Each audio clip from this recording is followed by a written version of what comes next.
Good morning, I'm Ilka Oster. Morning, I'm Joe Drennan. What's going on down here this morning at Mooloolaba Beach? Lots of noise in the background. Yeah. And what's the topic? Are you on autopilot, or do you think about why you do the things you do? Yeah. And do we ever do that? So, like the big decisions in life. I know when I was younger and I had children, it was a big thing for me and my family to work, and I just fell into work around my family, with my family, and never really thought about what I wanted in life. Just this was what was in front of me. This is what I'll step into.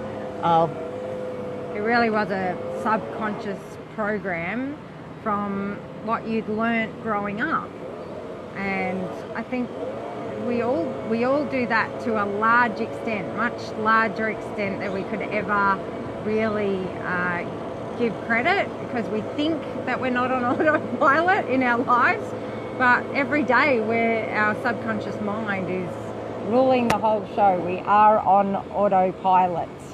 And it does take asking some pretty big questions, and not just the first answer that comes up to those questions, which is, yeah, I'm okay, or whatever. It's really diving a bit deeper, and even asking yourself, is this really what you want to be doing? Yeah. I was following lots of people when I had young children, and they were hugely inspirational to me. Young entrepreneurs, or they were around the same age as me, with young children, stepping out into the world and really making a difference. And yeah, but it was they were getting me to ask these questions. But yeah, it was a scary thing to do. It is scary. It takes a bit of courage, because you might come up with answers that would require you to change your behaviour, do something different in life, and that's often not easy to make change. And also the people in your family, or the people that are closest to you, may wonder, what are you doing, Ilka? Like, why would you want to do that? They might think that you're crazy, or they may just have a reaction that's you won't be able to do the same things that you were doing for me. I know when I first started my business, I couldn't, and I didn't really want to, but I couldn't do all the cooking and do all the things that my family expected me to do. So then the other thing that starts to happen is the guilt spiral. Yes. So then when you're getting that reaction from somebody, you can start going into, well, I used to, guilt was massive for me. If somebody reacted to the way I wanted to live my life, and I thought that I was upsetting them, guilt would put me back in my box very quickly and say, well, Ilka, you're a mother. This is how you should be living. Even if I'd go to take a day off, should be living your life. That figure eight of should and guilt, and who do I please here? Is it okay to do what I want to do in life? And then you don't want to keep asking these questions of what do I want, because when you start asking them, so I don't know if we're making a good case for stepping outside your comfort zone. It's like when you hear mothers talking about having a baby, and sometimes they don't sound like they're making a very good case for it.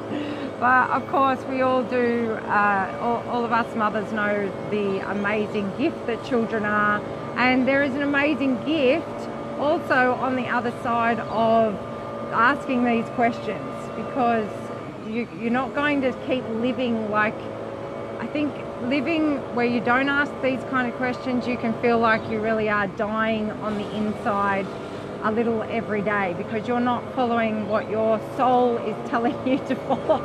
And then it's often the case, or pretty much what happened with me, is something drastic happens that gives you the opportunity to then look and go, really, is this the way I really want to live my life? So although it may not seem so easy to do when you're not pushed to a point, it's great to get started early and have this awareness of what you really want in life and ask yourself these questions and get to the why. And often the answers are far deeper than, okay, so I might choose a certain job because it offers me a certain pay scale, but then why do I want that money? And then if I want that money to purchase certain things, well, why do I want those things in my life? Because if you keep going, you're going to get to an emotion underneath, or what that... Always an emotion. Yes, a deep thing inside you, way down below, all those levels through. All the layers.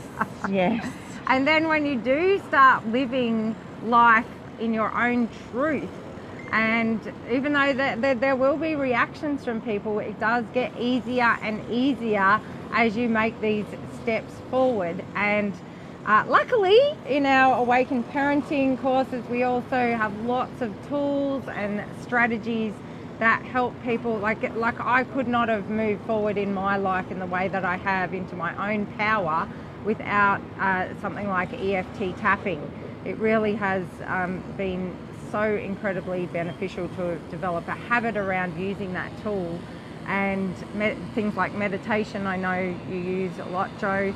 So it's it's getting into a community where people are living this way and asking this question of themselves, so that we can keep stepping outside our comfort zone and moving in the direction that we want, especially as mothers. And more into the person that we were born to be. And as we do that, we can inspire our children to do the same by our very actions. Yes, we can. Actually, that's a good place to consider when you're struggling with something. If you're 20 years down the track and if you considered, well, what if my child came to me for some advice around this very thing, what would I say? That's another great question. That is the biggest question that we ask in Awakened Parenting, because it's what I would call a question with a lot of leverage. We often can see what our children, what we would like to happen for our children, here's the moment, more than we can see what we would like for ourselves, because this is what we tend to do as mothers. We can put someone else before, we can put our child before ourselves. But we're encouraging people to do it the other way around, so that you're an example to them. It's a very radical idea. It is. But it's possible. It's worth it. Yes. So thank you for joining us, even with all the noise in the background. Hope you can still hear us clearly. And we'll see you next Wednesday from Mooloolaba Beach. Hello. Yeah, great joining us, Chantel. Thank you. We'll see you soon. And inspire someone today.